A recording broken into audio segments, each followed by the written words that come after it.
Bonjour, mon nom est Michel Gaudet. Je suis le directeur exécutif de l'Association pour la santé environnementale du Québec.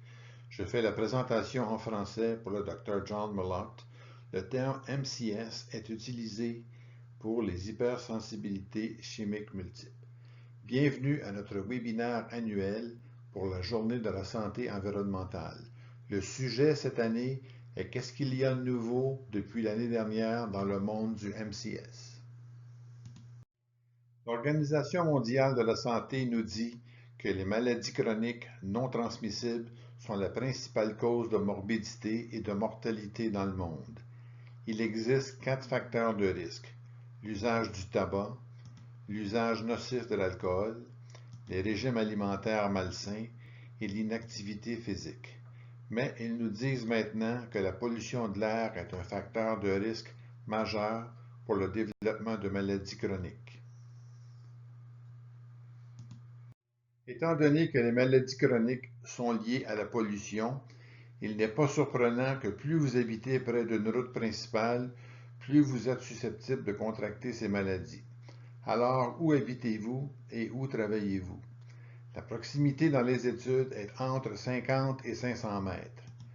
Pour les routes principales, il y a peut-être 10 000 voitures par jour, mais regardez ces maladies que vous êtes plus susceptible d'avoir de façon plus grave plus vous habitez près d'une grande route. Allergies, asthme, infections respiratoires, maladies cardiovasculaires, diabète, fragmentation du sommeil, diminution des fonctions cognitives et de la fonction rénale. Et malheureusement, plus vous habitez près d'une grande route, plus vous risquez de mourir par toutes ces causes, y compris les AVC et autres maladies circulatoires du cerveau et du cœur, les maladies pulmonaires chroniques, le cancer du poumon, etc. Ce qui aggrave encore les choses, c'est que ce n'est pas seulement l'air que nous respirons qui nous expose à divers polluants, mais nous les mangeons, nous les portons sur notre corps, etc. Alors que la personne moyenne a jusqu'à 200 produits chimiques accumulés dans son corps. Regardez cette liste: produits ignifuges, antitaches, pesticides, produits chimiques industriels, les plastiques, les plastifiants, les polluants organiques persistants, des produits chimiques qui ne se décomposent pas, même si certains d'entre eux sont interdits depuis plus de 25 ans, les cosmétiques, les métaux lourds et la deuxième et même troisième fumée, qui est une fumée qu'on retrouve sur la peau, les cheveux et les vêtements des personnes qui fument. La capacité de notre organisme à se détoxiquer ou à éliminer ces produits chimiques qui s'accumulent dans notre corps dépend de notre génétique.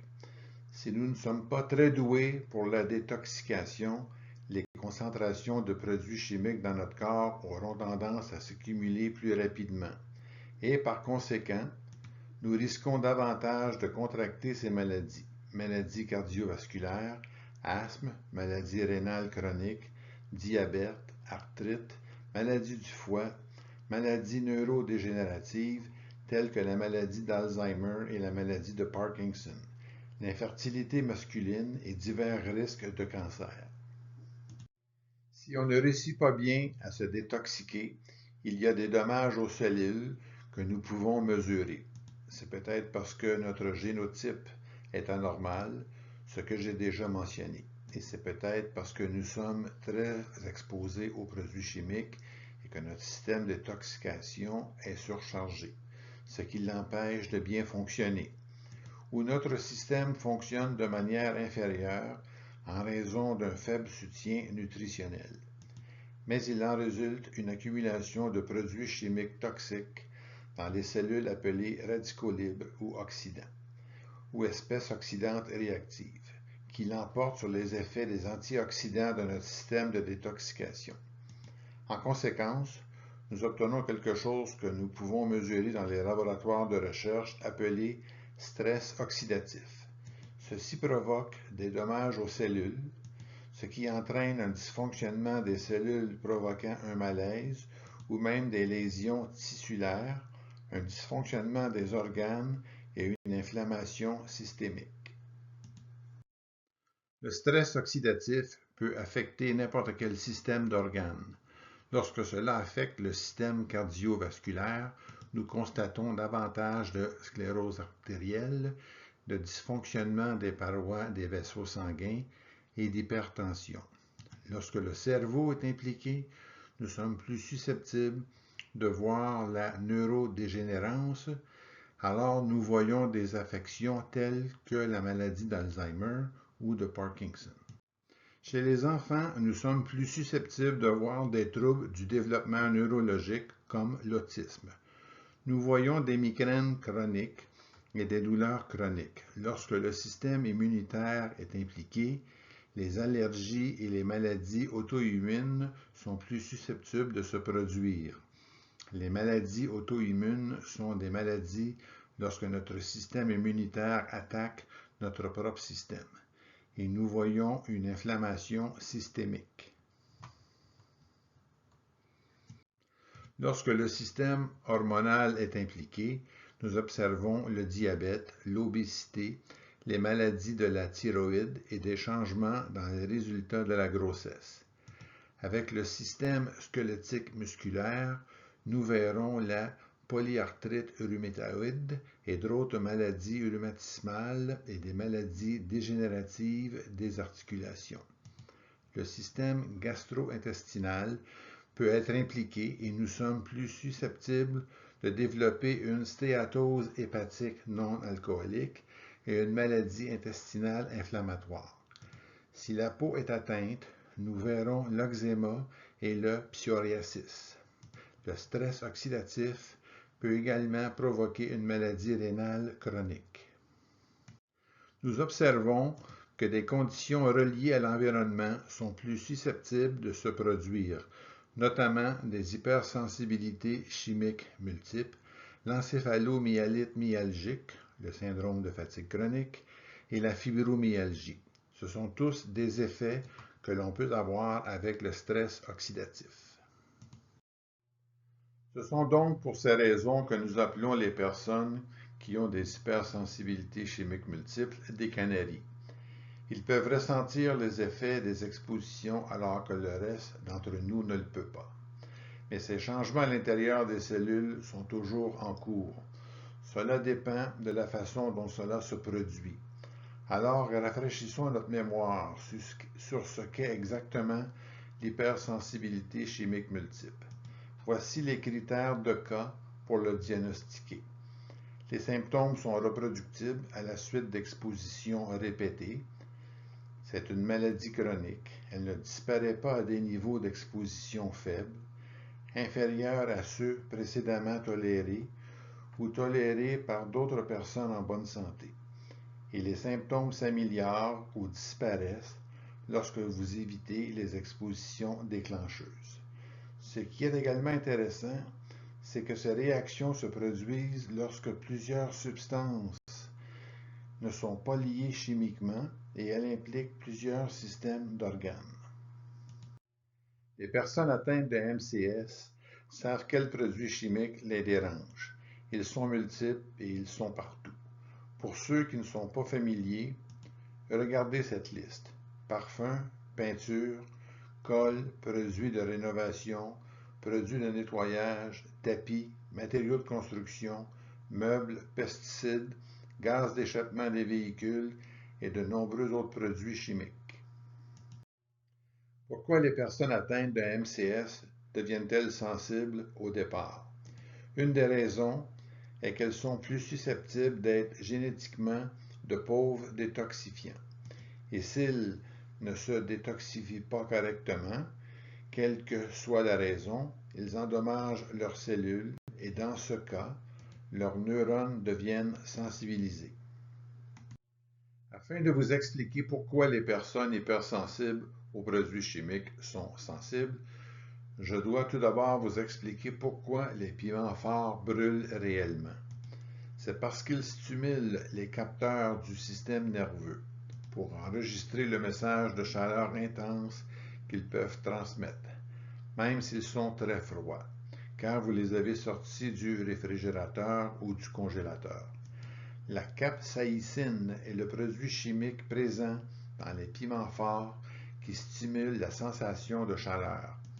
Elle est utilisée dans les pulvérisateurs de poivre que nous utilisons pour éloigner les ours en forêt ou pour réprimer les émeutes d'étudiants.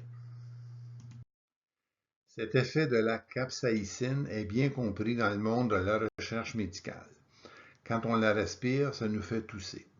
Donc, il a été utilisé dans des études de la toux et de médicaments contre la toux dans le monde entier. Il stimule les capteurs sensibles dans les bronches et ces capteurs sont également sensibles aux produits chimiques. Les patients MCS sont donc hypersensibles à l'inhalation de la capsaïcine. Ce produit chimique les fait réagir à des niveaux bien inférieurs à ceux des personnes en bonne santé. Lorsque nous effectuons des études sur des patients hypersensibles aux produits chimiques, utilisant le test de la capsaïcine par inhalation, cela nous permet de démontrer l'hypersensibilité. En effet, il a été démontré dans 17 études différentes et aucune de ces études n'était négative. Il existe d'autres études sur le MCS qui montrent également des anomalies physiologiques. Par exemple, les analyses des fonctions du cerveau. Une imagerie du cerveau en fonction mesure les changements de ces fonctions. En d'autres termes, si nous demandons à une zone particulière du cerveau d'être plus active, celle-ci devrait afficher une image différente des images des zones inactives. En d'autres termes, lorsque nous effectuons ces imageries du cerveau au repos chez les patients atteints de MCS sans exposition chimique, les résultats sont controversés. Certaines études montrent que l'imagerie du cerveau est anormale et d'autres pas. Cependant, lorsque nous effectuons une analyse du cerveau en fonction après une exposition chimique, il est clair que les patients MCS traitent les odeurs différemment des témoins. Et il existe 6 études qui le démontrent. Il existe également un réflexe auditif anormal chez les patients atteints de MCS. Ils sont aussi sensibles au bruit et ils réagissent au bruit même de la parole. Cela signifie que, par exemple, lorsque vous êtes dans un restaurant bondé et que vous écoutez la personne qui se trouve de l'autre côté de la table, une personne entendante normale peut bloquer le bruit de fond du restaurant et se concentrer sur ceux qu'elle écoute. Alors que les patients atteints de MCS ont perdu ou ont un réflexe diminué dans ce domaine et ont plus de difficulté à détecter la parole du bruit de fond. Il existe également des études sur le métabolome. Le métabolome est un nouveau moyen très complexe et sophistiqué de mesurer des milliers de produits chimiques normaux qui sont naturels dans le corps et qui font partie du métabolisme de celui-ci. Il est également clair dans la littérature que diverses maladies chroniques ont des métabolomes anormaux, différents et uniques, dont le MCS. Malheureusement, il y a un manque d'enseignement dans les écoles de médecine. Les élèves n'apprennent pas comment créer un historique de l'exposition environnementale et aucun intérêt n'est généré. C'est une photo que j'ai prise de résidents en médecine familiale envisageant une année supplémentaire de formation post-universitaire. Ils s'intéressaient à la médecine d'urgence ou à la médecine sportive, etc. Mais aucun d'entre eux ne s'intéressait à la médecine environnementale. En fait, il n'y avait pas de formation postdoctorale en médecine environnementale dans aucune spécialité. Ils n'apprennent pas à gérer l'impact des polluants chimiques sur les maladies chroniques qui les intéressent. Quoi de neuf dans le domaine de la médecine environnementale depuis l'année dernière?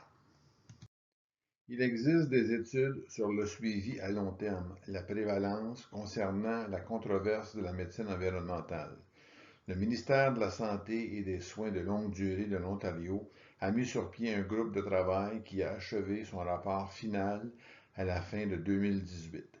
Il existe des études sur ce que l'on appelle la sensibilisation centrale, que je partagerai avec vous, ainsi que d'autres études sur les effets de l'air intérieur. Tout d'abord, une étude de suivi à long terme réalisée au Japon a été menée auprès de patients diagnostiqués avec une hypersensibilité chimique multiple, il y a 10 ans.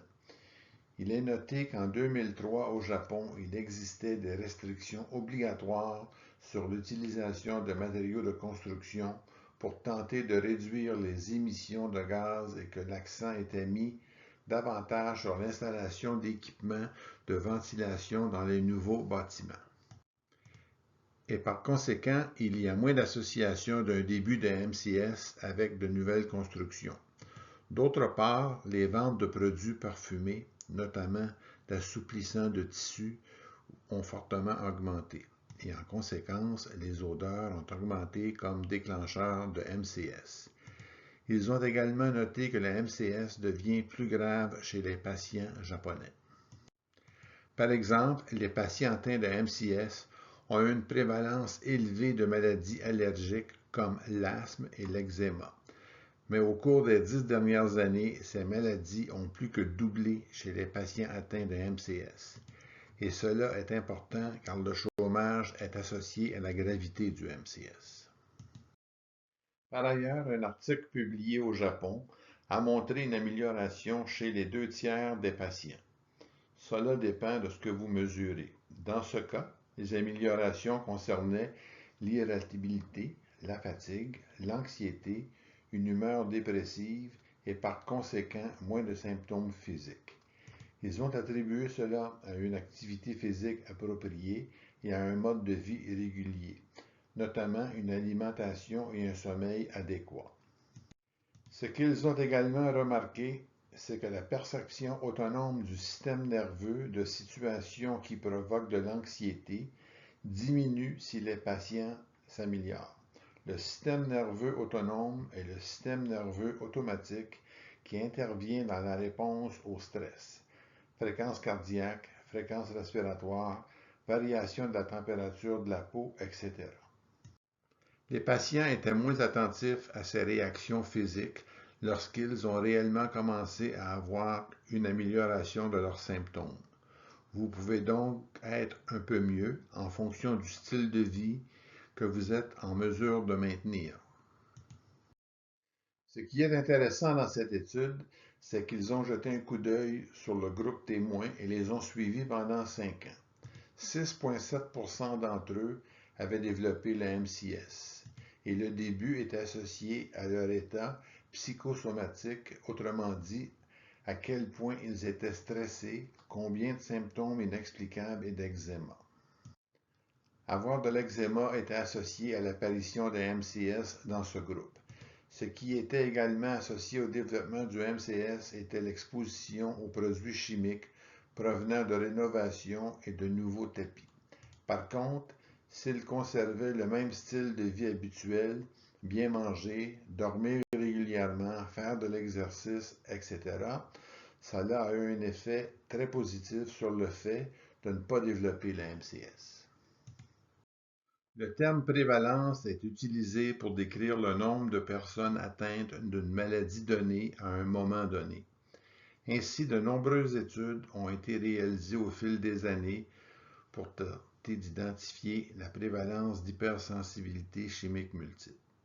Le problème est de savoir comment compter les patients atteints de MCS avec précision, car il n'existe pas de marqueur biologique et nous ne savons pas comment le faire correctement.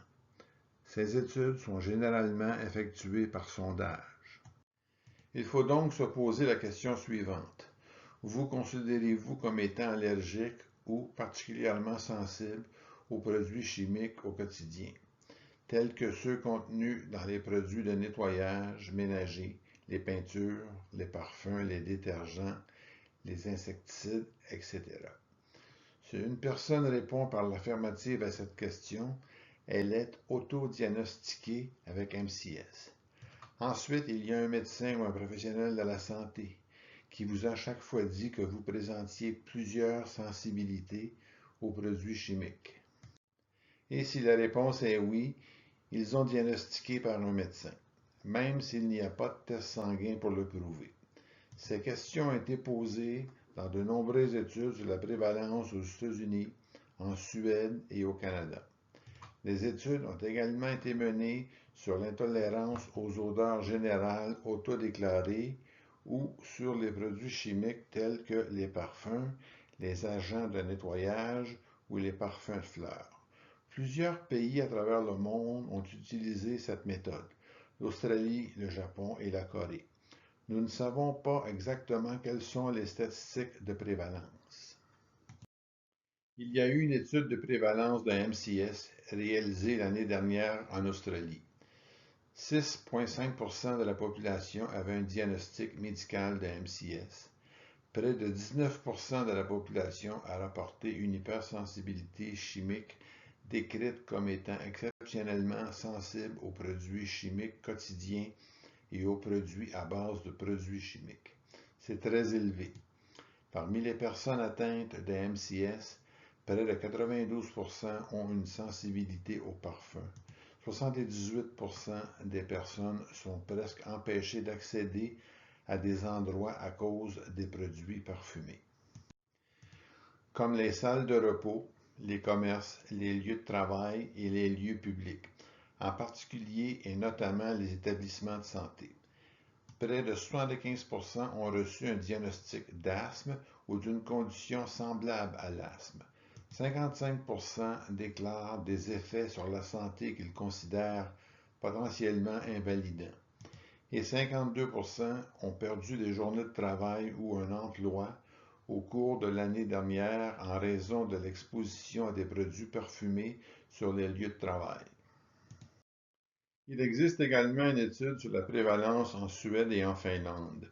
Sans surprise, ils ont constaté que les femmes étaient beaucoup plus souvent atteintes de MCS que les hommes, et que les taux de prévalence étaient en général assez similaires, car ils sont similaires à la plupart des autres pays. Cependant, les Finlandais étaient plus susceptibles d'avoir un niveau d'éducation inférieur et se considéraient en moins bonne santé. Ils ont également signalé plus de sensibilité aux produits chimiques en Finlande qu'en Suède, et d'être plus sensibles dans certains bâtiments. Mais les comorbidités, c'est-à-dire les affections permanentes qui accompagnent le MCS, étaient plus courantes dans l'échantillon finlandais, tels que l'eczéma, la migraine et le symptôme du côlon irritable. Mais dans l'échantillon suédois, nous avons observé davantage de troubles de stress post-traumatique et de syndrome de fatigue chronique. Les auteurs ont indiqué que les résultats reflétaient la nature hétérogène du MCS. L'année dernière, une étude a également été publiée sur la prévalence du MCS aux États-Unis. Ils ont constaté que 12,8% de la population avait reçu un diagnostic médical de MCS. 71% de ces personnes sont asthmatiques. 60,7% avaient perdu des jours de travail ou un emploi au cours de la dernière année en raison de maladies dues au parfum. 26% ont déclaré avoir une hypersensibilité chimique multiple et près de 60% d'entre eux étaient asthmatiques. Et lorsque vous comparez ces chiffres aux études de prévalence nationale américaine précédentes des 10 dernières années, il y a eu une augmentation de 300% dans le MCS diagnostiqué et une augmentation de 200% des hypersensibilités chimiques multiples autodéclarées. Il y a quelques mois à peine, une étude a été publiée sur le potentiel de développer du MCS si vous êtes né par césarienne. Être né par césarienne signifie que votre exposition aux bactéries est différente. Lorsque vous êtes né par voie vaginale, votre exposition est immédiate aux bactéries situées autour du vagin et du rectum, etc. Tandis que lorsque vous naissez par césarienne, vous êtes exposé aux bactéries de la peau. Et il y a plusieurs conditions médicales qui sont influencées par le fait d'être né par césarienne. La question est donc de savoir si ce changement environnemental aurait un impact sur le développement du MCS. Et ce qu'ils ont trouvé, c'est que la naissance par césarienne est corrélée à une incidence accrue de MCS. Et en fait, ces patients sont également plus susceptibles d'être atteints de migraines, d'asthme bronchique, de rhinite allergique, d'allergie aux métaux, de fibromyalgie et de syndrome de fatigue chronique. Il y a des antécédents familiaux de MCS chez ces patients, ainsi que de travail agricole. Ils ont tendance à respirer par la bouche. Ils ont tendance à être des gens qui déménagent fréquemment dans de nouveaux foyers à moins d'un an après sa construction et ils présentent une hypersensibilité électromagnétique. Mais il existe une corrélation avec la naissance par césarienne. L'enquête sur la santé dans la collectivité canadienne surveille la santé des Canadiens tous les 2 ans. Donc voici une question. Combien y a-t-il de patients atteints de MCS et de ces affections apparentées par rapport à d'autres maladies chroniques? Vous voyez clairement dans ces chiffres que plus de patients sont atteints de MCS que de cancer et des effets d'un AVC ou d'Alzheimer, etc. Il est encore plus fréquent d'avoir plus d'une de ces 3 conditions. La prochaine enquête sur la santé dans les collectivités canadiennes sera menée en 2020. Mais malheureusement, les questions sur la MCS ne seront pas incluses. Si vous voulez savoir pourquoi, demandez à quelqu'un de votre connaissance à Santé Canada ou à l'Agence de la santé publique du Canada qui a pris cette décision. Ou, si vous voulez vous plaindre, appelez votre député.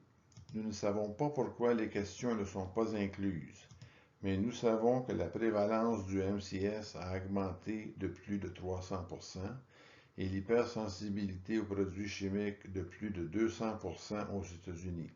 C'est probablement pareil au Canada.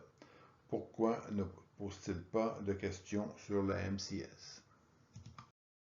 Alors, ceux d'entre vous qui souffrent de MCS ou qui soutiennent un membre de leur famille, vous vous posez probablement cette question. Pourquoi cela est-il toujours considéré comme controversé? Selon la science publiée, il n'existe pas de critères de cas convenus pour le diagnostiquer ou le définir pour la recherche.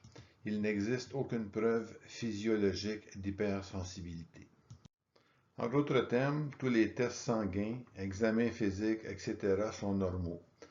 Vous ne pouvez pas prouver l'hypersensibilité aux produits chimiques.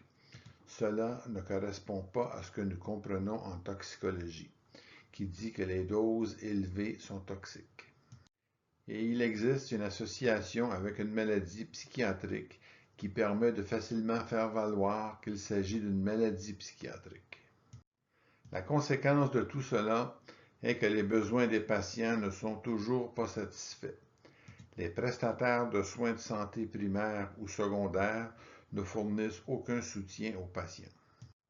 Malgré l'appui de la Commission canadienne des droits de la personne, les compagnies d'assurance tierces résistent aux réclamations et aux avantages parce qu'elles résistent à la probabilité du diagnostic. Une des raisons de la controverse en médecine environnementale est que des différents experts du domaine ont des divergences d'opinion. Cet article a été publié il y a environ un an, dans lequel des entretiens semi-structurés ont été utilisés pour déterminer les opinions de divers experts australiens et néo-zélandais et pour rassembler les informations en vue de constituer une sorte de collecte de données scientifiques utiles pour identifier les controverses. Ils ont interrogé 16 cliniciens, 11 médecins environnementaux et 5 médecins du travail. Il ne fait aucun doute que la médecine environnementale est une profession divisée.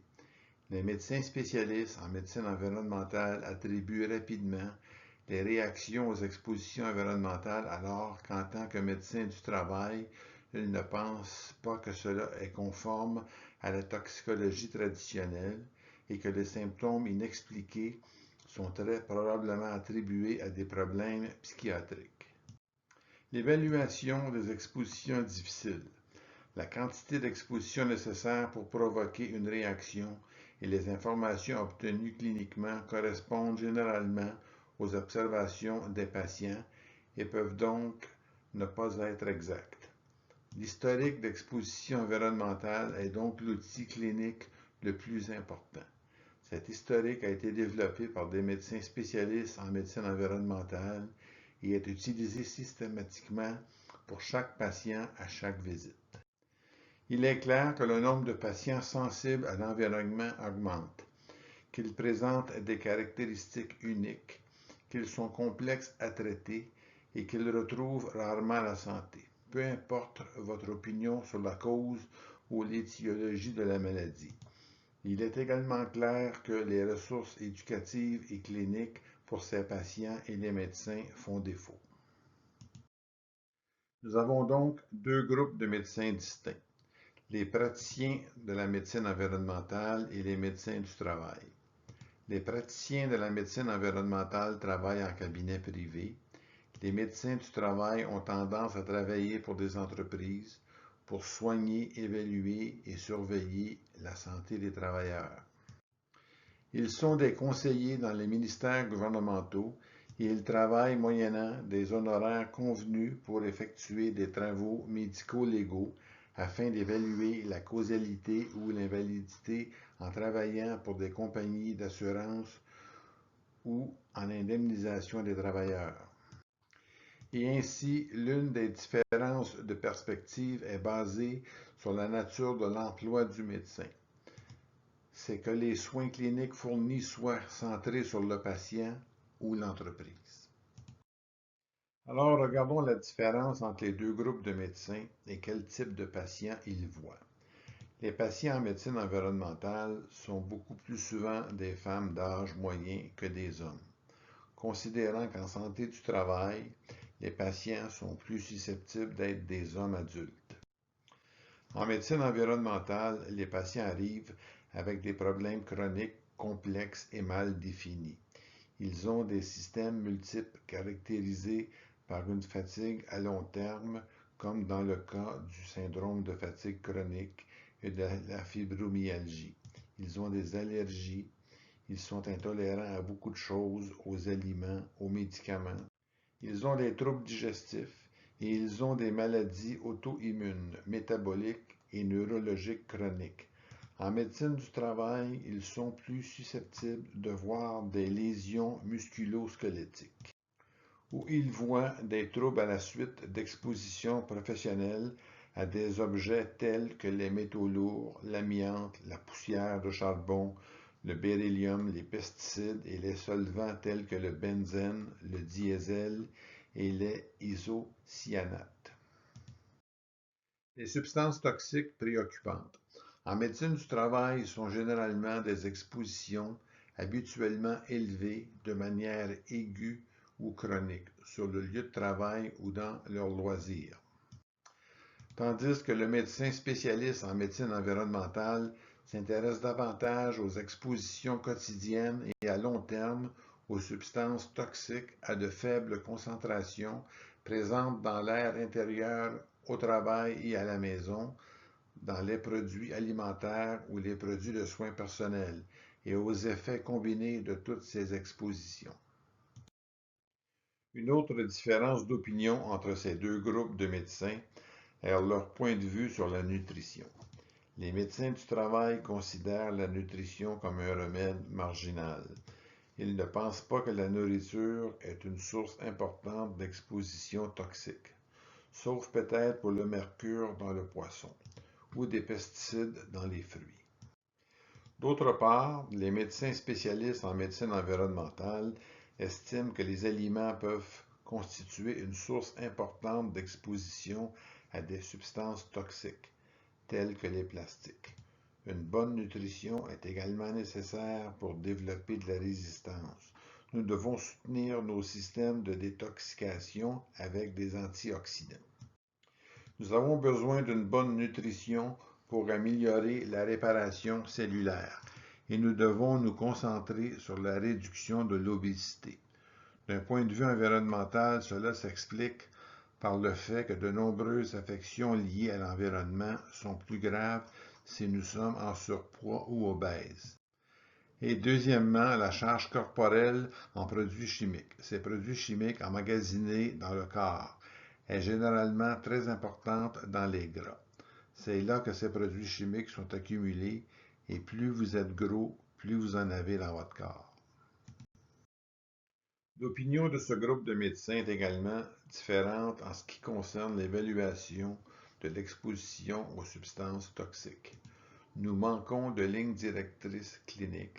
En d'autres termes, même si certains produits chimiques ayant des limites d'exposition reconnues sont considérés comme toxiques, nous n'avons pas de ligne directrice pour la majorité des produits auxquels nous sommes exposés tous les jours et nous n'avons pas de ligne directrice pour les expositions de la soupe de produits chimiques à laquelle nous sommes exposés régulièrement dans notre vie. Les tests de laboratoire comportent des limites. Les patients présentant des hypersensibilités chimiques n'ont généralement rien de physiquement anormal selon un examen physique ou des tests de laboratoire de routine. Nous avons donc du mal à vérifier leurs plaintes de manière objective. Deuxièmement, nous ne disposons d'aucun test de laboratoire permettant de mesurer les expositions aux produits chimiques et leur impact.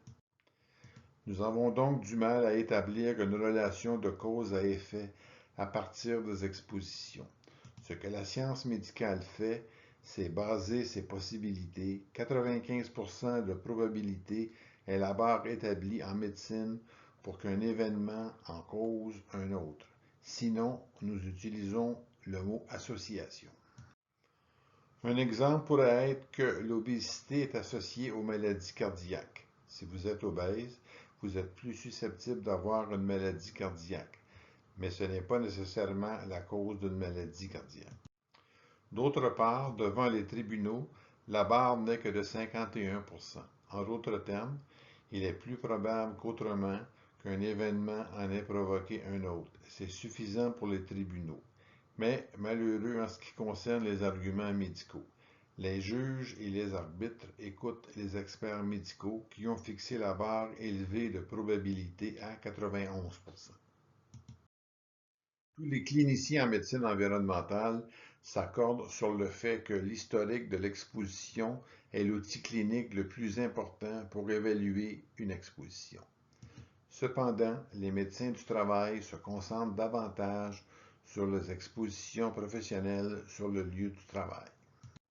Considérant que les médecins de l'environnement sont plus préoccupés par les polluants atmosphériques liés au trafic, aux pesticides, à l'air intérieur sur le lieu de travail et à la maison, etc.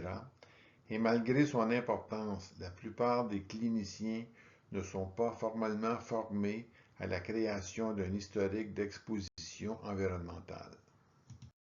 Les deux groupes de médecins conviennent que les patients atteints de MCS sont complexes à traiter et recouvrent rarement la santé. Mais ils ont également des perspectives différentes en ce qui concerne cette complexité. Les médecins spécialistes en médecine environnementale constatent une augmentation du nombre de patients atteints de MCS. Ils pensent qu'ils sont plus susceptibles d'avoir des variations de gènes en ce qui concerne la détoxification. En d'autres termes, ils ne sont pas génétiquement aussi bons en détoxication que les personnes en bonne santé. Et ils croient également que la sensibilisation aux produits chimiques à partir d'expositions répétées est un phénomène valable. En outre, les patients atteints de MCS ont souvent des maladies comorbides ou multimorbides, notamment le syndrome de fatigue chronique et la fibromyalgie. Et ces patients sont encore plus difficiles à traiter, dû au fait qu'ils sont plus sévèrement handicapés. Ils sont plus complexes et ils ont une moindre tolérance au traitement. En revanche, les médecins du travail sont plus susceptibles d'attribuer les symptômes à des facteurs psychologiques. MCS, c'est dans votre tête, et ils attribuent cela à la relation dose-réponse linéaire qui n'explique pas leurs symptômes. Vous vous demandez qu'est-ce qu'une relation dose-réponse linéaire? Voici à quoi ressemble une relation dose-réponse. C'est en fait un graphique où nous examinons la quantité d'exposition à des produits chimiques et son effet qui cause les symptômes et l'insigne pour les personnes exposées. Nous commençons donc avec une faible dose et à mesure que la dose d'exposition augmente, nous arrivons à un certain point où il y a un seuil et nous commençons à avoir des symptômes et des signes. Cela arrive à tout le monde, c'est une exposition toxique. Il y a une réponse toxique. Et puis nous avons ce que nous appelons des dommages maximum. Mais à ce stade-ci, le dosage du seuil de toxicité est ce que nous examinerions en toxicologie traditionnelle. La dose fait le poison. Tout a un seuil toxique. Les deux groupes de médecins sont d'accord sur ce point. Il manque de ressources d'enseignement et cliniques pour la médecine environnementale. Il n'existe pas de ressources uniques que nous reconnaissions comme étant exhaustives, ni une norme de l'industrie. Il n'y a pas non plus de programme de formation reconnu. Il existe des sources en ligne, des articles et des bases de données auxquelles les médecins peuvent se référer, telles que Google Scholar ou PubMed. Il y a des conférences locales et internationales, mais c'est tout. En 2016, un groupe de travail sur la santé environnementale a été créé avec un mandat de 3 ans. Il a été créé par le ministère de la Santé et des Soins de longue durée de la province de l'Ontario au Canada. Il y avait 15 membres nommés par le ministre, incluant des cliniciens experts, des chercheurs, des patients ayant une expérience vécue ou leurs soignants, et des représentants de divers organismes du système de santé de la province. Le but de ce groupe de travail était de fournir des conseils sur la façon de combler les lacunes en connaissances, dans les soins et dans les attitudes. En juillet 2017, le groupe de travail a présenté son premier rapport intermédiaire, dans lequel ils ont identifié un certain nombre de mesures concrètes qu'ils recommandaient de prendre le plus tôt possible afin d'établir les bases d'un système de soins efficace et centré sur le patient pour les personnes atteintes d'AMCS. Ils ont encouragé le gouvernement à soutenir un changement de discours, c'est d'augmenter la compréhension et la reconnaissance du MCS comme un véritable phénomène physiologique. En particulier, la recommandation visait à développer des définitions de cas et directives de pratiques cliniques afin de fournir des soins standardisés de haute qualité et centrés sur le patient aux personnes atteintes de MCS en Ontario. Afin de jeter les bases d'un système de soins centré sur le patient, le groupe de travail a formulé plusieurs recommandations. Recommandation 3.1. Établir des itinéraires de soins cliniques détaillés pour ces patients afin de soutenir le développement d'un système de soins fondé sur des preuves. La recommandation 3.2. Les hôpitaux devraient être rendus sécuritaires et accessibles pour les personnes atteintes d'AMCS, à commencer par des politiques obligatoires sans parfum. La recommandation 3.3. Les foyers de soins de longue durée devraient également être sécurisés pour les personnes atteintes d'AMCS. Ces patients vont vieillir et nous ne savons pas comment traiter les hypersensibilités aux produits chimiques. Des foyers sécuritaires doivent donc également être mis en place dans des établissements de soins de longue durée. Nous devons également augmenter le nombre de personnels de la santé compétents. La recommandation 4.1 était de continuer à financer le programme de renforcement des compétences destiné aux résidents de troisième année en pratique familiale en santé environnementale. Le prochain article à examiner a été publié par les Dr Howard Yu et Cornelia Baines. Le Dr Yu a présidé le groupe de travail pendant les 2 premières années de son mandat. Il est également doyen de l'École de santé publique de l'Université de Toronto. C'est la plus grande école de santé publique du pays. Cornelia Baines est chercheuse à l'Université de Toronto et elle a publié plusieurs articles sur le MCS au tournant du siècle. Elle a examiné la génétique pour le MCS. Elle a été l'une des premières à décrire une anomalie en matière de détoxication.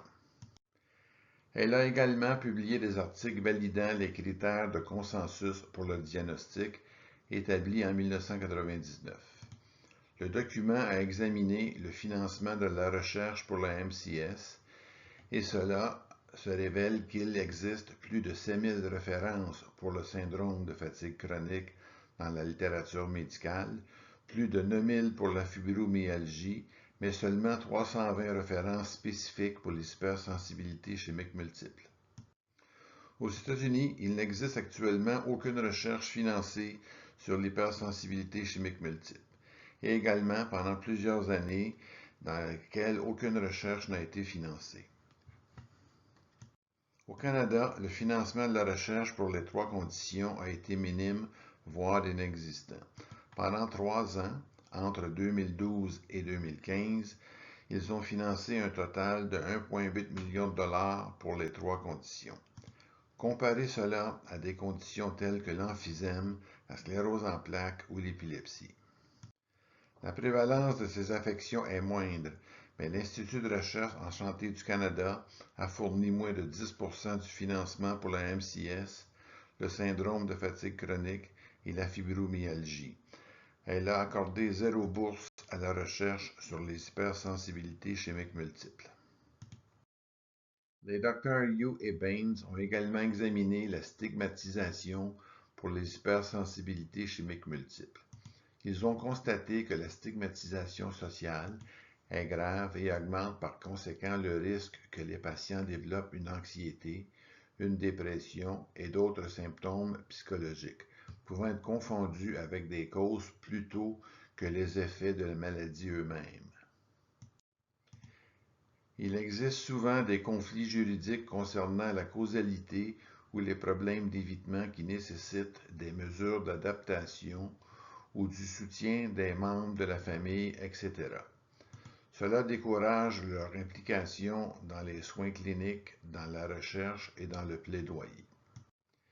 Les docteurs et les scientifiques ont tendance à éviter ces types de controverses. Ainsi, les Dr. Yu et Baines ont appelé à un effort national pour intensifier la recherche sur les trois conditions en tant qu'entités distinctes, MCS, syndrome de fatigue chronique et fibromyalgie, qui surviennent fréquemment ensemble. Aussi devons-nous les étudier ensemble. Le rapport final du groupe de travail a été soumis au ministre de la Santé et des Soins de longue durée de l'Ontario à la fin du mois de décembre 2018. Jusqu'à présent, le rapport n'a pas été rendu public. Je ne suis donc pas autorisé à vous faire part des recommandations finales formulées par le groupe de travail auquel j'ai participé. Le rapport doit être rendu public. Les gens doivent savoir ce qui a été recommandé. Les partisans et défenseurs du MCS doivent s'adresser à leurs députés provinciaux pour s'assurer que le rapport est bien publié et que le ministère donne suite aux recommandations des experts. Le groupe de travail a collaboré avec le Centre de pratique efficace pour élaborer des définitions de cas cliniques fondées sur le consensus pour le MCS, ainsi que pour le syndrome de fatigue chronique et la fibromyalgie. Ce centre a fait une recherche documentaire pour les cas existants, les définitions, les personnes sélectionnées, recrutées et engagées par un groupe d'experts, et ils ont facilité un processus Delphi modifié, méthode couramment utilisée pour parvenir à un consensus parmi un groupe d'experts. Ce panel a soutenu l'utilisation de la déclaration de consensus de 1999 sur l'hypersensibilité chimique multiple, les mêmes critères de diagnostic qui ont été validés par la Dr. Cornelia Baines, comme mentionné précédemment. Comme présenté précédemment dans ce webinaire, voici la définition consensuelle d'hypersensibilité chimique multiple. Les symptômes sont reproductibles lorsque la personne atteinte de MCS est davantage exposée aux produits chimiques. La maladie est chronique et elle ne disparaît pas. Les faibles niveaux d'exposition tolérés auparavant et par l'ensemble de la population en bonne santé entraînent désormais une manifestation des symptômes. Les symptômes disparaissent lorsque les incitants sont retirés et les réponses se produisent à plusieurs substances chimiquement non reliées et les symptômes touchent plusieurs systèmes d'organes.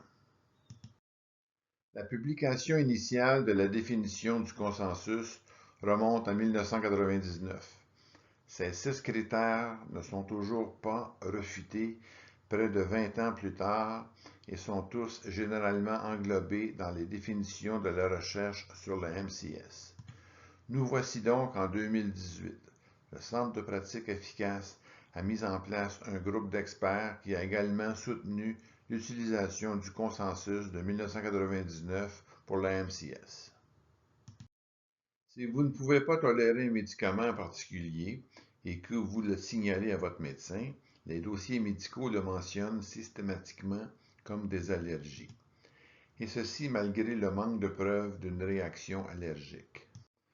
Donc, les symptômes de maux de tête et de nausées, de vertige, de fatigue, ce ne sont pas des symptômes d'allergie et la voie allergique n'est pas impliquée dans ces réactions. Néanmoins, ils ont mis au point le terme polyallergie, qu'ils utilisent pour décrire la présence d'au moins 4 effets indésirables documentés, même si ce n'est pas de véritables allergies. Donc, en utilisant ce terme, un article a été publié l'année dernière dans lequel les auteurs ont utilisé le terme polyallergie ou la définition de polyallergie pour décrire le MCS. Qu'ont-ils trouvé? Leur étude a démontré que la polyallergie MCS peut être accompagnée d'une psychopathologie et ou un comportement anormal de la maladie.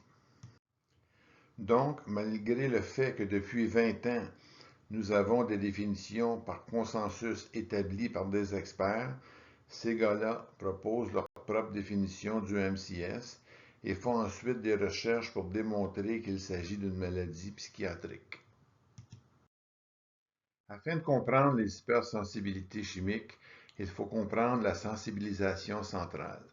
Et ceci est décrit comme un état dans lequel le système nerveux central, le cerveau, amplifie les entrées sensorielles. En d'autres termes, ce que vous entendez, ce que vous sentez et ce que vous ressentez est amplifié et souvent de manière anormale. Il en résulte des symptômes physiques, bien que l'examen physique et les données de laboratoire soient généralement normaux. Il s'agit donc d'un trouble fonctionnel ou de symptômes physiques médicalement inexpliqués, MOPS. Vous verrez ces deux termes utilisés à maintes reprises dans la littérature médicale lorsqu'ils parlent de ce terme sensibilisation centrale. La différence est que les deux derniers termes, troubles fonctionnels et symptômes physiques médicalement inexpliqués, impliquent qu'il n'y a rien à trouver chez ces patients alors que la sensibilisation centrale implique qu'il se passe quelque chose avec le système sensoriel du cerveau. Il y a un dysfonctionnement dans le traitement des entrées sensorielles. La sensibilisation centrale a été décrite comme toute expérience sensorielle, douloureuse ou non, dont le degré de gravité est supérieur aux prévisions, pour la durée ou une plus grande surface que prévu. C'est disproportionné par rapport à une raison périphérique. Mais cela est dû à une excitation accrue ou à une inhibition réduite du système nerveux. Nous le voyons dans les troubles de douleur chroniques comme la fibromyalgie, le syndrome du côlon irritable, lorsqu'il y a de la douleur, le dysfonctionnement de l'articulation temporomandibulaire. La migraine et les céphalées de tension, lorsqu'ils sont chroniques, le syndrome de la douleur myofaciale et certains troubles de la douleur pelvienne chronique tels que la cystite interstitielle qui est douloureuse, vessie ou dysménorrhée primaire qui implique des règles douloureuses. Nous le voyons également dans des conditions non douloureuses telles que le syndrome de stress post-traumatique, le syndrome des jambes sans repos ou la vessie hyperactive, ou syndrome de fatigue chronique. Et nous le voyons dans l'hypersensibilité chimique multiple. Ces syndromes sont tous connus sous le nom de syndrome de sensibilisation centraux. Les syndromes de sensibilisation centraux désignent de multiples conditions qui semblent ne pas être liées, mais ils partagent tous le même thème de l'hypersensibilité à la stimulation. Ils se produisent souvent chez le même individu. Avoir l'un de ces troubles est fortement associé à un autre. En d'autres termes, si vous en avez un, vous êtes plus susceptible d'en avoir un autre. Et plus vous en avez, plus vous avez de chances d'en avoir encore plus.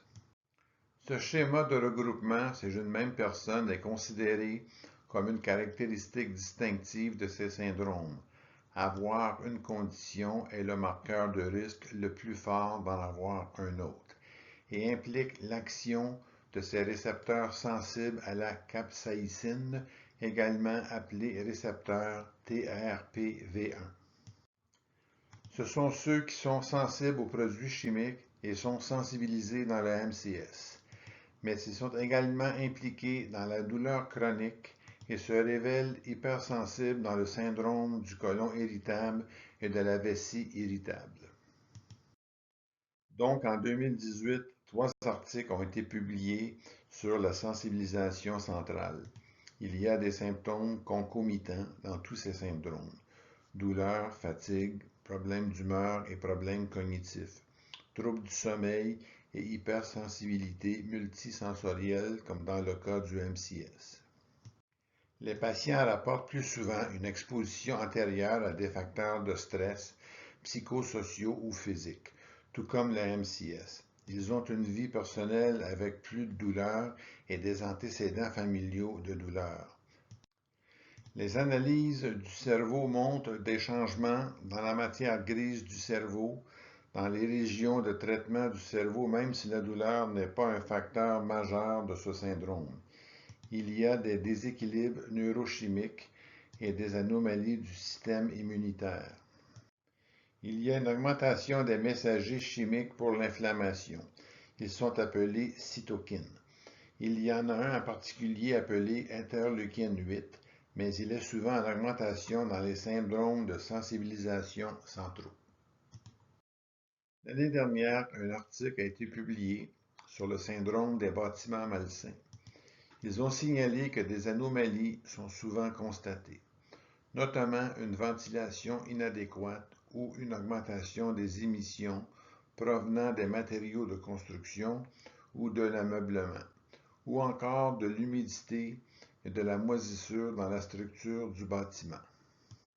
Les personnes qui se plaignent de l'environnement dans ces bâtiments adoptent un comportement d'évitement, plus de 60% du temps. En d'autres termes, ils ont quitté le bâtiment ou ne sont pas allés au travail à cause de la provocation des symptômes qu'ils éprouveraient. Près de la moitié des occupants de ces bâtiments ont eu besoin de soins médicaux. Le syndrome des bâtiments malsains est associé à des probabilités élevées pour toutes les comorbidités étudiées. Autrement dit, d'autres affections telles que des maladies somatiques et psychiatriques, ainsi que des syndromes somatiques fonctionnels. Cependant, les probabilités les plus élevées pour une affection concomitante étaient 7 fois plus de risque d'asthme que dans la population en général. Le syndrome des bâtiments malsains partage également des caractéristiques avec d'autres intolérances environnementales telles que les hypersensibilités chimiques et l'hypersensibilité électromagnétique. Les connaissances croissantes que nous avons développées dans le syndrome des bâtiments malsains suggère que le cœur de cette intolérance dans certains bâtiments est l'hyperréactivité chronique de l'individu, plutôt que l'exposition elle-même. Vous êtes probablement nombreux à connaître déjà les produits de consommation parfumés et ce que cela veut dire. Il s'agit de produits avec un ou plusieurs parfums ajoutés et il existe de nombreuses sources de produits de consommation parfumés dans votre environnement, tels que des assainisseurs d'air, des désodorisants, des produits de nettoyage, des articles de lessive, des articles ménagers, des parfums, des produits de soins personnels et des articles pour bébés. Et ces produits peuvent dégager plus de 150 COV différents. L'année dernière, un article a été publié sur les produits parfumés pour bébés. Ils ont mesuré les COV émis par 42 polluants communs et ont trouvé 228 COV différents. 43 de ces COV ont été classés comme potentiellement dangereux, mais seuls 5% de tous les COV ou 12% des COV potentiellement dangereux figuraient sur l'étiquette de produit ou sur la fiche signalétique ou le site web du producteur. Voici ce qui est vraiment important à retenir. Les émissions de produits pour bébés parfumés avec l'appellation écologique, vert, biologique ou naturel n'étaient pas très différentes des produits réguliers. Donc, prenez sans parfum. Cet article a aussi démontré que 64% des asthmatiques rapportent des effets néfastes sur la santé par des produits parfumés et aussi d'autres effets sur la santé, comme des problèmes respiratoires, 43%, des symptômes non liés à l'asthme, des migraines, 28% des asthmatiques ont également des migraines, et 28% des asthmatiques ont déclaré avoir eu des crises d'asthme avec une exposition à des produits parfumés. Il n'est pas surprenant que les asthmatiques soient affectés par les parfums. Ils sont plus susceptibles de subir des effets néfastes sur la santé du simple fait d'être près d'une personne portant un produit parfumé, pour presque la moitié d'entre eux. Être dans une chambre nettoyée avec des produits parfumés ou être exposé à des assainisseurs d'air ou désodorisants provoque des symptômes. Et aussi des produits de lessive parfumés provenant d'une sortie de sécheuse. Qu'est-ce que ça veut dire? Eh bien, quand vous sortez dans votre quartier pour vous promener, votre voisin fait sa lessive. Il y a de fortes chances que vous puissiez sentir les produits de lessive sortant de la sortie. 99% des asthmatiques sont exposés à des produits parfumés au moins une fois par semaine, et près des 2 tiers d'entre eux considèrent leur réaction invalidante selon la définition de la loi américaine pour les personnes handicapées. 1 tiers ont perdu des journées de travail ou un emploi au cours de la dernière année en raison de l'exposition à des produits parfumés sur le lieu de travail. Et plus d'1 tiers d'entre eux ne peuvent pas utiliser les toilettes publiques si elles ont un assainisseur d'air ou un désodorisant. Et 40% d'entre eux entraient dans une entreprise puis repartaient le plus rapidement possible car il y avait des désodorisants ou un produit parfumé émis dans l'air. Nous savons également que les femmes enceintes et le fœtus en développement sont sensibles à la pollution. Pourquoi vous dire ça? Parce qu'il a été démontré au cours de la dernière année que l'exposition de la mère à la pollution de l'air pendant la grossesse était associée à un risque accru du trouble du spectre de l'autisme chez le futur-né. Les mères atteintes de MCS sont génétiquement plus susceptibles d'être de mauvaises détoxifiantes. Elles sont 3 fois plus susceptibles d'avoir un enfant autiste. Et elles sont 2,3 fois plus susceptibles d'avoir un enfant présentant un trouble d'hyperactivité avec déficit de l'attention. Cet article examine les statistiques combinées de 3 études nationales réalisées aux États-Unis, en Australie et au Royaume-Uni. Il se penche sur les adultes atteints d'autisme et l'effet des parfums. 84% d'entre eux ont signalé des effets indésirables dus aux produits parfumés. 84% des adultes atteints d'autisme ont des problèmes respiratoires, des crises d'asthme, des migraines et des problèmes neurologiques. Ces personnes sont également plus susceptibles d'avoir des problèmes de santé du fait qu'elles soient près de personnes qui portent un produit parfumé. Et pour près de la moitié d'entre eux, être dans une pièce nettoyée avec des produits parfumés ou être exposé à des assainisseurs d'air ou des désodorisants, à nouveau près des 2 tiers d'entre eux réagissent. Plus de la moitié réagissent aux produits de lessive parfumés provenant d'une sortie de sécheuse. 74% des réactions sont considérées comme invalidantes et près de 60% de ces personnes ont perdu des journées de travail ou un travail au cours de la dernière année en raison de leur exposition à des parfums sur les lieux de travail. Ce qui est étonnant, c'est que les adultes autistes sont plus susceptibles que les asthmatiques d'éprouver des réactions aux produits chimiques. Regardez ces statistiques. 84% des autistes comparés à 64% des asthmatiques ont des effets indésirables dus au parfum. Ils ont plus de crise d'asthme.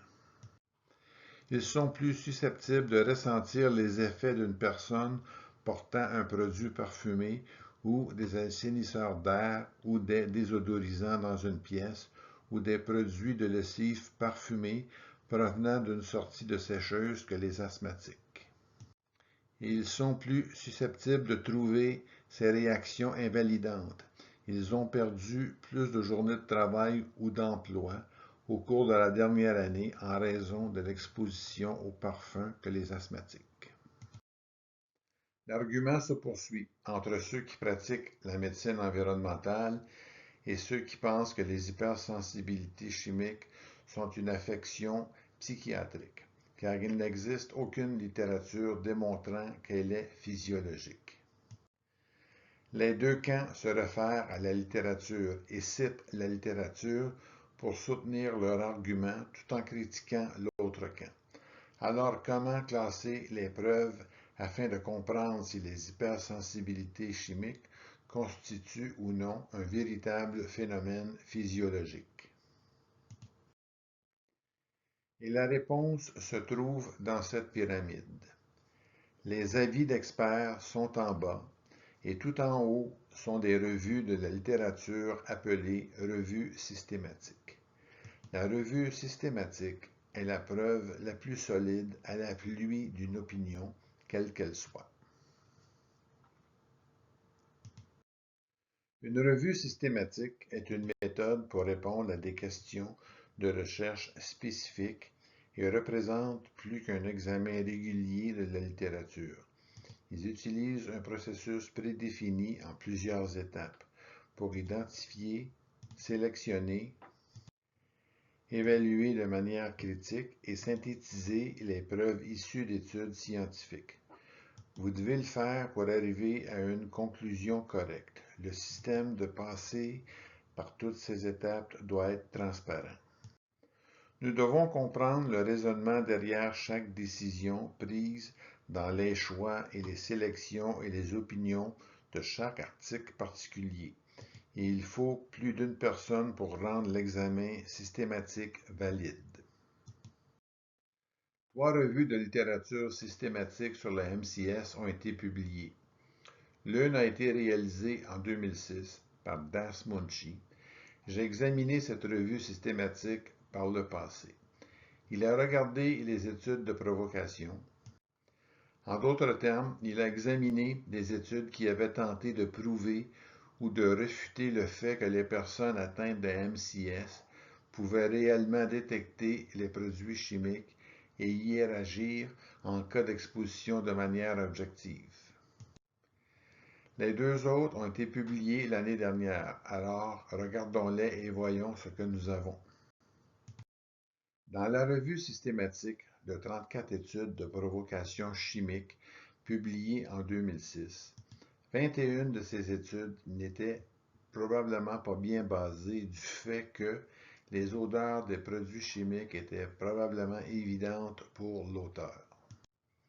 19 de ces 21 articles ont rapporté une réponse positive à l'exposition à la provocation, mais ils n'ont pas été pris en compte car les patients ont été en mesure de déterminer s'ils étaient exposés à un produit chimique particulier ou non. Donc, toutes ces études ont été rejetées. Dans 3 études, les patients ont été testés avec des pinces nasales ou des masques faciaux, et ces études ont confirmé objectivement une réponse aux expositions aux produits chimiques par rapport aux expositions simulées. Mais l'auteur a rejeté ces études parce que les patients atteints de MCS pouvaient identifier les produits chimiques. Comment? Leurs yeux n'étaient pas protégés et ils brûlaient. Seuls les patients sensibles aux produits chimiques avaient des yeux brûlants, mais ces études ont également été rejetées.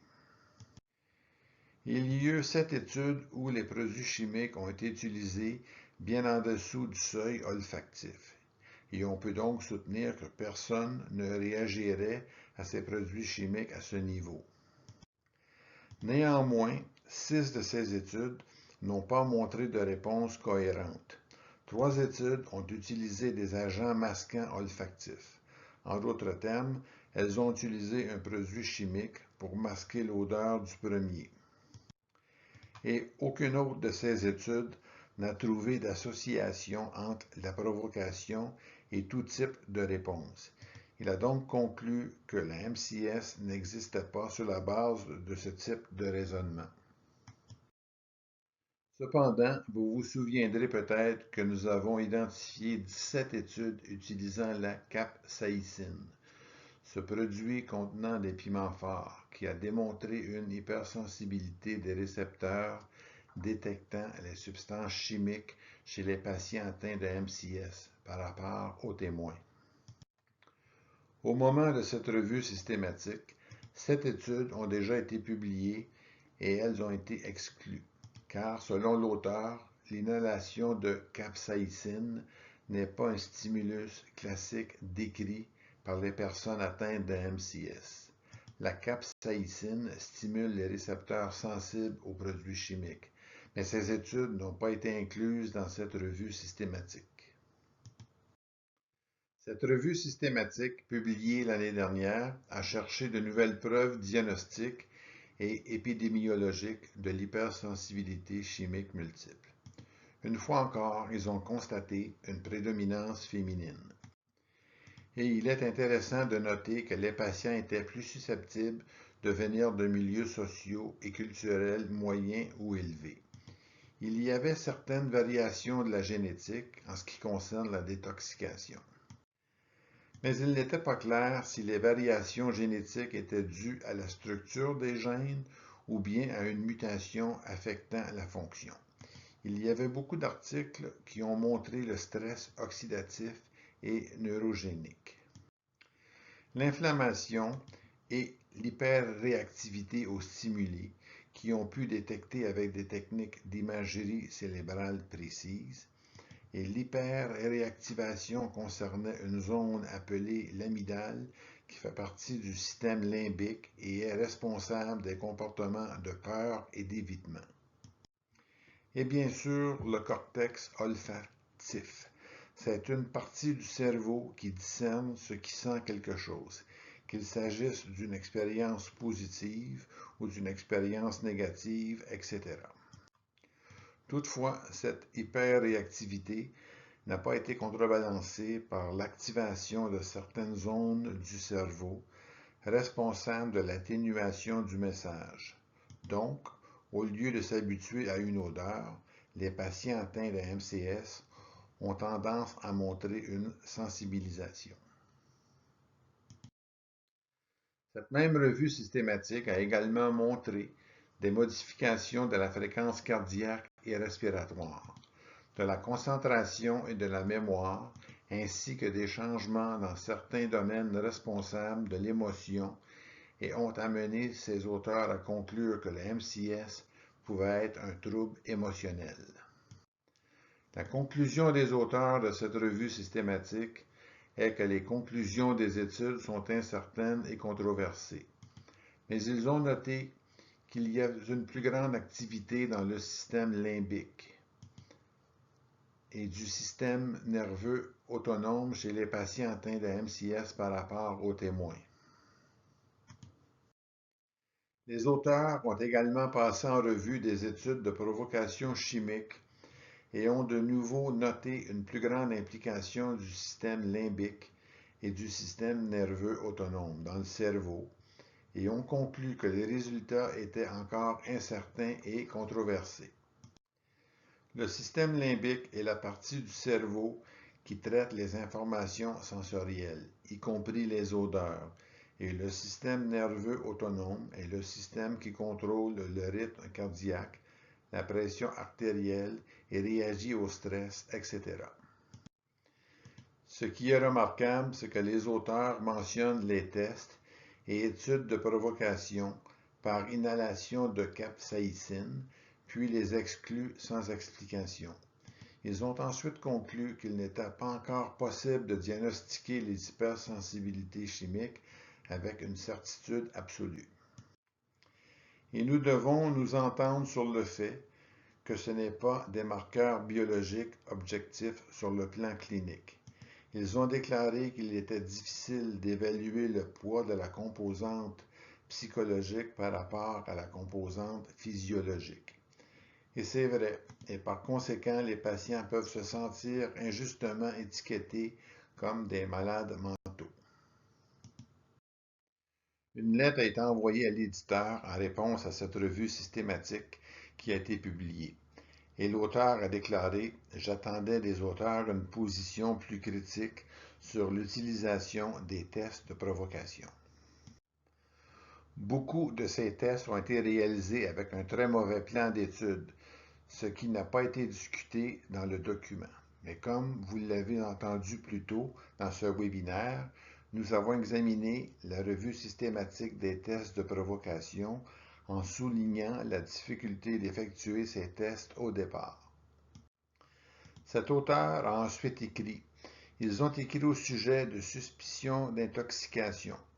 Je pense que cet auteur voulait utiliser le mot toxique. Ce n'est pas le cas avec le MCS. Le MCS n'est pas une intoxication, c'est toxique.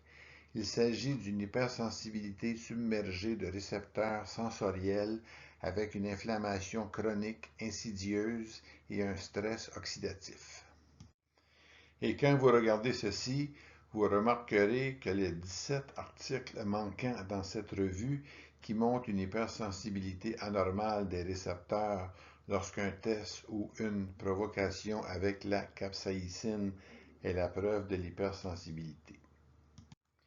Ensuite, l'auteur a demandé « Ces déclarations ne suffisent-elles pas pour tirer une conclusion sur la nature somatique du MCS? » En d'autres termes, pourquoi l'auteur de cette revue systématique n'a-t-il pas émis une opinion plus ferme à l'appui du fait que c'est un phénomène physiologique, somatique, non psychiatrique? Et en réponse à cette lettre à l'éditeur, l'auteur de la revue systématique a répondu « Notre intention était d'aider à la prévention, au diagnostic correct et à la reconnaissance et aux soins des MCS en faveur du bien-être de la personne, et il l'entendait en termes physiques, mentaux, sociaux et de travail. Ça m'a l'air bien. Nous espérons donc qu'un diagnostic approprié associant les expositions professionnelles et le MCS dans une relation de cause à effet clair aidera les patients à demander une indemnisation. En d'autres termes, poussés par la critique, ils ont manifesté leur soutien. Une deuxième revue systématique a été publiée à la fin de 2018. Elle comprenait 34 études et l'auteur a constaté que le principal déclencheur des symptômes était la stimulation d'odeur qui est médiée par le nerf olfactif, mais aussi par le nerf sensoriel appelé nerf trijumeau, qui détecte l'irritation de ces produits chimiques, et par conséquent, il libère des médiateurs inflammatoires. Les auteurs ont donc déclaré que leur recherche était désormais axée sur la stimulation chimique, autrement dit, provoquer les patients avec une odeur chimique pour voir si cela provoquait des symptômes, plutôt que d'analyser des mesures objectives de la réponse cérébrale. Les connexions du système nerveux et les changements dans la cognition, et ils ont constaté que le métabolisme du cerveau lorsqu'il est stimulé par les odeurs est différent à la fois au niveau du cortex et à des niveaux inférieurs du cerveau. Et que ce traitement des odeurs est différent dans la MCS. L'état neuropsychologique, stress, anxiété, etc., peut éventuellement induire une prédisposition.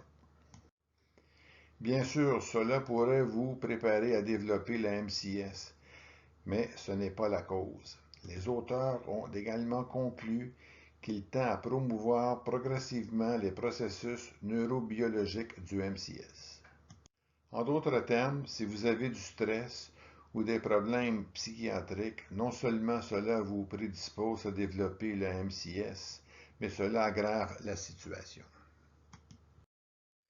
Alors, qu'est-ce que ces auteurs ont conclu?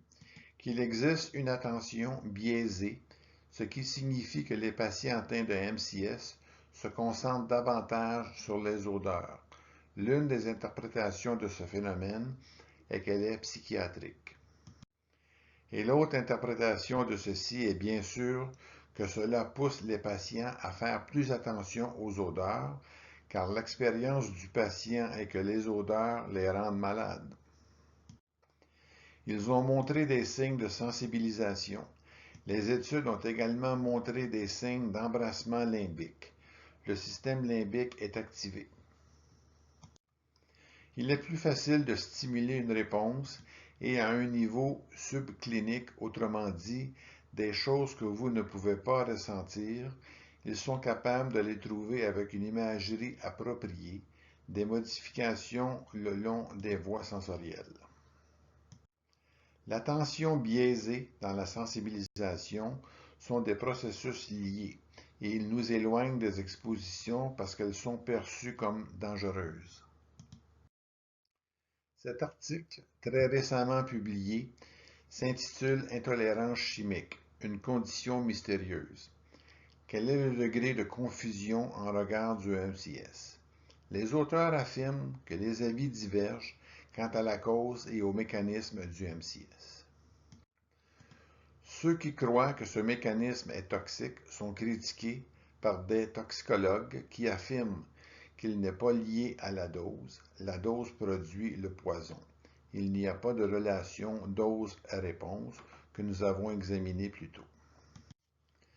Par conséquent, ce n'est pas toxique. Les produits chimiques auxquels ces personnes sont exposées ne sont pas à des niveaux considérés toxiques. Eh bien, est-ce physiologique? Ceux qui croient que cela est physiologique signalent des études montrant une sensibilisation. Ils signalent également les études montrant un traitement anormal des odeurs et des anomalies génétiques pour la détoxication. Mais il y en a d'autres qui affirment qu'il s'agit d'un état psychologique, que la raison pour laquelle les patients réagissent est émotionnelle et la peur est non liée à une véritable réaction aux produits chimiques. Ensuite, l'auteur affirme que l'hypersensibilité chimique est mieux conceptualisée si vous examinez plusieurs facteurs qui fonctionnent ensemble. Ils intègrent donc les facteurs neurologiques, immunologiques, hormonaux, comportements ainsi que des facteurs environnementaux, ce qui nous permet de mieux comprendre les hypersensibilités chimiques multiples. Mais encore une fois, les études de sensibilisation aux récepteurs chimiques utilisant la capsaïcine n'ont pas non plus été passés en revue dans cet article.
Alors pourquoi la MCS est-il toujours controversé et mystérieux? Bien, des gens continuent de dire qu'il n'existe toujours pas de critères de diagnostic ou de définition de cas convenus. Cela ne veut pas dire que ça n'existe pas. Mais vous pouvez vous demander si les études qui s'y intéressent capturent correctement les bons éléments. Aucune preuve physiologique d'hypersensibilité. Eh bien, il n'y a pas de preuve physiologique si vous refusez de regarder les 17 études sur la capsaïcine. Mais il existe aussi des preuves de différences génétiques et il existe des différences évidentes en ce qui concerne la fonction olfactive lorsque nous la regardons par des imageries du cerveau. Ça ne coïncide pas avec le paradigme normal de la toxicologie. Il est temps que ce paradigme change. Ce n'est pas toujours simplement lié à la dose et de nombreuses études démontrent que l'exposition à de faibles doses de produits chimiques non toxiques peut conduire à une maladie chronique. Il y a une association avec une maladie psychiatrique. Association ne signifie pas cause. Alors pourquoi le MCS est-il toujours controversé et mystérieux? Eh bien, certains auteurs utilisent toujours la vieille science. Ils utilisent leurs propres préjugés dans la sélection de la littérature qu'ils souhaitent utiliser pour soutenir leur opinion. Et ensuite, ils interprètent ce qui est disponible à travers une lentille très biaisée. Alors, qu'est-ce qu'il n'y a pas de nouveau sur les hypersensibilités chimiques multiples? Tout d'abord, il y a toujours un manque de reconnaissance du MCS comme étant une maladie physiologique distincte, en dépit du fait que la littérature dit le contraire. Refus des réclamations des accidents du travail, refus par les compagnies d'assurance pour l'invalidité et lésions corporelles, les patients atteints de MCS continuent de se battre pour trouver des accommodements sur le lieu de travail. Et il y a un manque d'enseignement médical. Cela crée en particulier des obstacles à l'accès aux soins de santé. Alors qu'au Canada, de nombreux hôpitaux d'enseignement associés aux facultés de médecine font la promotion de politiques sans odeur, souvent elles ne sont pas suivies par le personnel de la santé, ce qui expose les patients atteints de MCS à des produits chimiques lorsqu'ils tentent d'accéder aux soins de santé. La mauvaise gestion des patients qui souffrent de MCS. Il existe des recommandations de traitement inappropriées. On dit aux patients que la MCS n'est pas réelle, que l'hypothèse selon laquelle les polluants chimiques provoquent des symptômes est dans votre tête. Pendant plus de 25 ans, on a prétendu que l'hypersensibilité chimique multiple, MCS, n'existe pas en tant que maladie physiologique et par conséquent doit être une condition psychiatrique. Les preuves à l'appui du traitement psychiatrique du MCS sont sévèrement limitées. Au cours des 25 dernières années, la plupart des articles publiés n'étaient que des opinions. Les études réelles sur la psychothérapie ou les médicaments sont rares. Ils sont peu importants et principalement anecdotiques. Il y a 5 rapports de cas montrant le succès de la thérapie cognito-comportementale.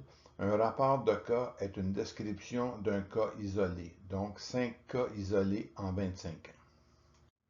3 rapports de cas uniques utilisant des médicaments psychopharmaceutiques tels que les médicaments anti-anxiété et antidépresseurs.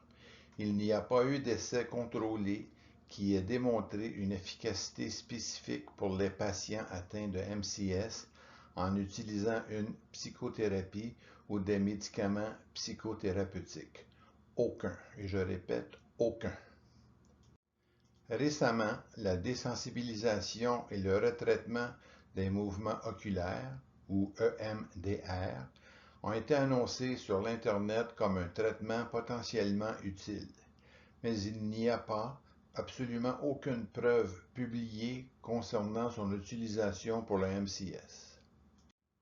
Et il est important de noter, parce que certains centres médicaux suggèrent et recommandent l'utilisation de ce traitement, même s'il n'y a aucun bénéfice publié.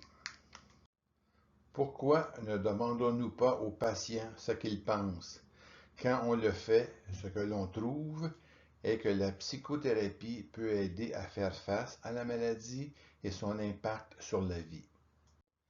Mais la psychothérapie, en tant que traitement ou cure, ne fournit aucune aide, mais selon des sondages effectués auprès des patients, ne fait pas vraiment de mal non plus.